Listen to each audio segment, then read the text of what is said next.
साथियों नमस्कार, स्वागत है आप लोगों का एक बार फिर से हमारे यूट्यूब प्लेटफॉर्म पर। देखिए साथियों, आज सुबह जो एक ट्वीट आया राधे मीणा का यहाँ पर कि स्कूल वाच्यता की जो भर्ती है वो आपकी 2400 पदों पर आने वाली है और सितंबर में इसका विज्ञापन आ रहा है। जब से ये न्यूज आई है, जो विद्यार्थी फर्स्ट ग्रेड की लगातार पिछले एक साल से तैयारी कर रहे हैं, उन अभ्यर्थियों को कहीं ना कहीं यहाँ पर डिमोटिवेट का वो कहीं ना कहीं फील कर रहे हैं कि हम लोग इतनी मेहनत कर रहे हैं और 2400 पदों पर पूरी वैकेंसी आएगी, और जब पोस्टों का वर्गीकरण होगा सब्जेक्ट वाइज, तो कहीं ना कहीं पोस्ट कहाँ पर कितनी अभ्यर्थियों को देखने को मिलेगी। तो कहीं ना कहीं जो राधे मीणा का ये जो ट्वीट है वो साथियों, वो बिल्कुल भी मुझे लगता है कि गलत है। गलत इसलिए है कि आप लोग जानते हैं 2400 पदों पर जो अनुमति मिली थी यहाँ पर वित्त विभाग की, वो कांग्रेस की सरकार में मिली थी यहाँ पर वित्त विभाग से शिक्षा विभाग को इस वैकेंसी के संदर्भ में। लेकिन यहाँ पर जो महत्वपूर्ण बात समझने की यह है कि जब किसी भी पिछली सरकार की वित्त विभाग से मंजूरी मिली हुई वैकेंसी को आना होता है, तो उतने ही पदों पर आए ये कोई जरूरी नहीं है। इन्होंने ये तुक्के से ऐसे ही लगा दिया कि 2400 पदों पर आएगी। अभी तो अभ्यर्थना पहुंची नहीं। अभ्यर्थना को लेकर जो फेक न्यूज चल रही है उसकी भी अभी हम लोग बात करेंगे, लेकिन पहले हम लोग बात करते हैं 2400 पदों पर। इससे पहले का मैं एग्जाम्पल आप लोगों को दूं पटवार का। पटवार पर आप लोगों ने जानते हैं कि 3000 पोस्ट पर पटवार के संदर्भ में यहाँ पर 3000 पोस्ट पर कांग्रेस की सरकार ने वित्त विभाग को मंजूरी दी। लेकिन जब बीजेपी की सरकार आई तो 1963 पोस्ट पर वित्त विभाग से फिर से मंजूरी दी। तो अब ये पोस्ट है 1963 पोस्ट पर आनी है ये वैकेंसी। ठीक इसी प्रकार आरआईएसएफ का गठन किया था कांग्रेस की सरकार ने, 2000 पदों पर गठन की बात थी। लेकिन जब बीजेपी की सरकार आई तो उन्हीं आरआईएसएफ को आरएसए में कन्वर्ट कर दिया। तो कहने का मेरा मतलब बस केवल ये है कि पिछली सरकार ने जिन पदों पर विज्ञापन निकालने की अनुमति दी है वही पद आए, उसी के अनुसार आए, कोई जरूरी नहीं है। जब नई सरकार बनी है तो अपने अनुसार पोस्टों का गठन होगा और उसी के अकॉर्डिंग यहाँ पर आप लोगों को वैकेंसी देखने को मिलेगी। लेकिन यहाँ पर जो बात ये कह रहे हैं कि सितंबर में इसका विज्ञापन आएगा, इसका क्यों कह रहे हैं ये देखिए, थोड़ा सा आप लोग इस बात को समझिए। एक आरपीएससी न्यूज करके सब लोग इस न्यूज को शेयर भी कर रहे हैं, बड़े बड़े टीचर जो है इस पर वीडियो भी बना रहे हैं।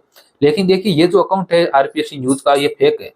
फर्स्ट ग्रेड और सेकंड ग्रेड की भर्ती के लिए अभ्यर्थना भेज दी गई है, शिक्षा मंत्री ने कहा है। कब कह दिया शिक्षा मंत्री ने? ऐसा कहा ही नहीं कहीं पर। और विज्ञप्ति जल्द कर जारी कर दी जाएगी। शायद इसी आधार पर इन्होंने ये इस प्रकार का ट्वीट किया होगा, मुझे लगता है कि राधे मीणा ने। लेकिन देखने की साथियों यहाँ पर समझने की जरूरत यह भी है कि ये जो इस प्रकार से ट्विटर पर जो लोग एक्टिव रहते हैं, ये दिन के 25-30 ट्वीट इस प्रकार से करते हैं। उसका उद्देश्य ये होता है कि जो सोशल मीडिया एक्स है, जिसको हम पहले ट्विटर नाम था, ये बहुत बड़ी एक इनकम देता है जब वो इस प्रकार के ट्वीट करते हैं। आप लोग जानते हैं यूट्यूब से भी ज्यादा इनकम ट्विटर पर मिलती है। तो इसलिए इस प्रकार के ये ट्वीट करते रहते हैं। इसका कोई ज्यादा औचित्य आपको ज्यादा सीरियस लेना नहीं चाहिए। दूसरी बात, ये ट्विटर अकाउंट फेक बना रखा है। कैसे बता रहा हूं मैं? ये देखिए, ये जो ट्विटर अकाउंट है ये खुद बोल रहा है यहाँ पर कि अनऑफिशियल है। तो अनऑफिशियल ये है, ये खुद बोल रहा है बेचारा, लेकिन हम लोग इसको समझने को तैयार नहीं है। इसके बाद में देखिए, ये आरपीएससी अजमेर, ये ऑफिशियल अकाउंट है, ये तो ब्लू टिक भी नहीं है। लेकिन आप लोग देख रहे होंगे जो राजस्थान पुलिस का ऑफिशियल अकाउंट है वो इसको यहाँ पर फॉलो कर रहा है, और 4 लाख से अधिक फॉलोअर इस अकाउंट के हैं आरपीएससी अजमेर के। तो ये ओरिजिनल इसका अकाउंट है।